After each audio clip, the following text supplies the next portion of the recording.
summer of 2019. We are in one of the waterfalls in the nearby cities, villages of Lahijan in the northern Iran, in the province of Gilan. I've got with me Masoud, one of the local residents, and he's going to give us some information about this beautiful waterfall.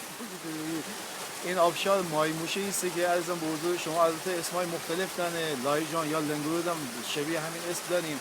یه سری گونن ماهی منشو، یه سری ماه منشو، بله. یا ماهی مشو و چیزای مختلفی در واقع هم ماهی موشه میشه.